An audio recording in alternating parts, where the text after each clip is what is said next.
चलिए जी बात करते हैं कि कंटेनर क्या होता है और कंटेनर किस तरह से वर्क करता है और इसकी क्या प्रॉपर्टीज़ होती हैं। अगर आप HTML CSS कर रहे हैं तो आपको पता होगा कि HTML CSS के अंदर एक div टैग यूज़ होता है। अब div टैग क्या करता है? div टैग हर एक एलिमेंट को अपने अंदर रैप कर लेता है। अगर मैं यहाँ पर पेंट खोलूँ और मैं आपको समझाना चाहूँ तो हम यहाँ पर क्या करते हैं, हम एक बॉक्स ले लेते हैं। अब ये हमारी मोबाइल स्क्रीन है। हम यहाँ पर ऐसा नहीं कर सकते कि हम यहाँ पर एक बॉक्स ले लें और उसके अंदर हर एक चीज़ को रैप कर दें। जैसे कि मैं यहाँ पर इसके अंदर ही एक टेक्स्ट को रैप कर दूँ, फिर उसको ही और फिर एक और टेक्स्ट लूँ, एक और टेक्स्ट रैप कर दूँ, फिर इसी तरह एक और बटन लूँ और मैं बटन को भी रैप कर दूँ यहाँ पर।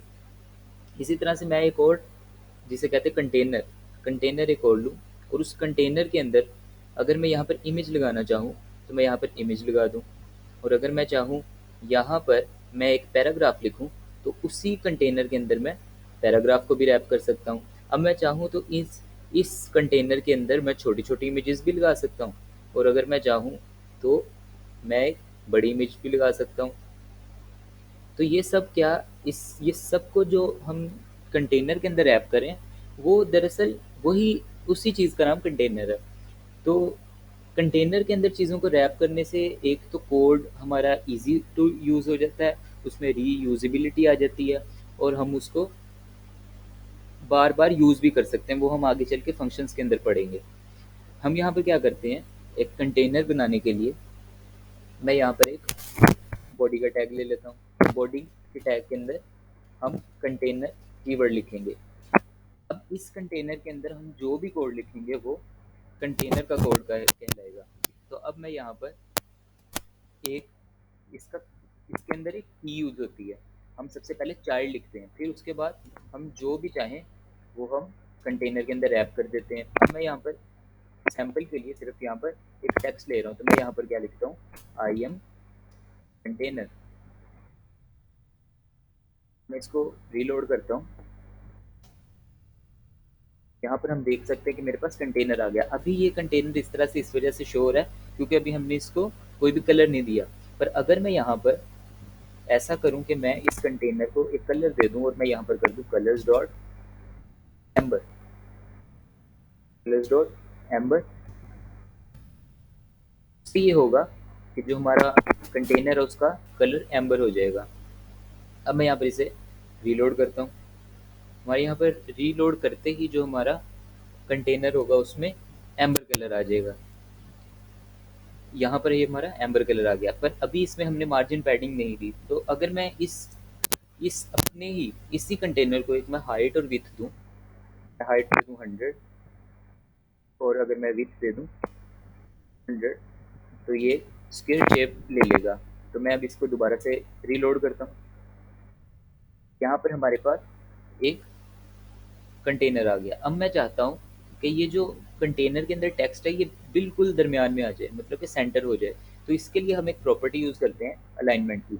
अलाइनमेंट लिखने के बाद हम दोबारा से अलाइनमेंट डॉट, हमें जिस तरह भी चाहिए, जिस तरफ भी चाहिए, ये नाम से पढ़ के ही हमें पता चल जाएगा कि कहाँ पर हमें लेकर जाना है। तो मैं अगर यहाँ पर सेंटर करना चाहता हूँ, मैं सेंटर पर क्लिक करके यहाँ पर से हॉट रीलोड कर दूंगा। तो इससे ये होगा कि वो जो टेक्स्ट था, या अगर हमारे पास मल्टीपल टेक्स्ट होंगे तो वो भी सेंटर में आ जाएंगे। तो हमारे पास सेंटर में आ गया, पर अभी हमारा जो अपना कंटेनर है वो सेंटर में नहीं है। तो इसको करने के लिए हम सिंपली ये काम कर सकते हैं, कंटेनर पर क्लिक करके कंट्रोल और यहाँ पर फुल स्टॉप पर क्लिक करेंगे, कंट्रोल और फुल स्टॉप, तो हमारे पास ये एक पैनल खुल गया। अब इसके अंदर हम इसको किसी भी विजेट के अंदर रैप कर सकते हैं। तो हमने पिछली वीडियोस में पढ़ा था कि हमारे पास एक सेंटर नाम से एक टैग होता है। ये क्या करता है कि इस सेंटर के अंदर जो भी प्रॉपर्टीज होंगी या कोई कंटेनर होगा या टेक्स्ट होगा तो वो सब दरमियान में चले जाएंगे। तो मैं एंटर करता हूँ। ये करने के बाद जब मैं इसे रीलोड करूँगा तो अब आप देख सकते हैं कि हमारा कंटेनर भी दरमियान में चला गया और उसके अंदर जो कंटेंट था वो भी सेंटर हो गया। इसी तरह से अगर हम यहाँ पर पैडिंग के अंदर हम पैडिंग देना चाहें तो हम पैडिंग लिखकर यहाँ पर एज इंसेट्स करेंगे। अब एज इंसेट्स में अगर मैं यहाँ पर ऑल कर दूँ तो हम यहाँ पर कोई भी वैल्यू दें तो वो उतनी वो पैडिंग ले लेगा। तो मैं यहाँ पर क्या करता हूँ, ये मैंने एज इंसेट्स दी और इसको मैंने रीलोड किया।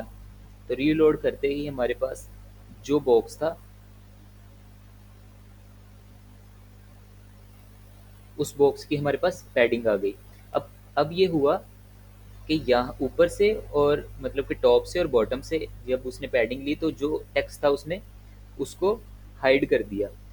तो इसी तरह से हमारे पास मार्जिन भी काम करती है। अगर मैं यहाँ पर ये काम करूँ, मैं यहाँ पर इस सेंटर के प्रॉपर्टी को काट दूँ और मैं सिर्फ यहाँ पर कंटेनर ले लेता हूँ और मैं इस जगह पर सेंटर को ख़त्म कर देता हूँ। अब मैं यहाँ पर ये काम करता हूँ, इस पैडिंग को भी ख़त्म करके हम यहाँ पर सिंपल ये देखते हैं कि हमारा जो बॉक्स था वो दोबारा से साइड पर चला जाएगा।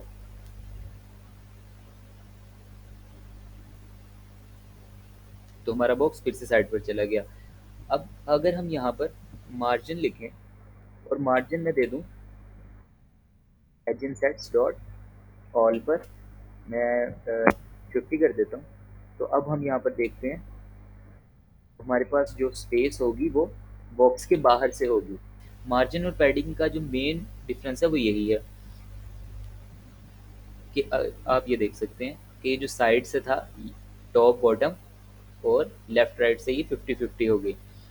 अब जो मेन जो डिफरेंस है पैडिंग और मार्जिन के अंदर वो यही है कि जो मार्जिन है वो बॉक्स के मतलब के कंटेनर के बाहर से स्पेस दे देती है और पैडिंग क्या करती है, जो बॉक्स के अंदर का कंटेंट है उसमें और कंटेनर के दरमियान में स्पेस पैदा कर देती है। तो दोनों में सिर्फ यही डिफरेंस है।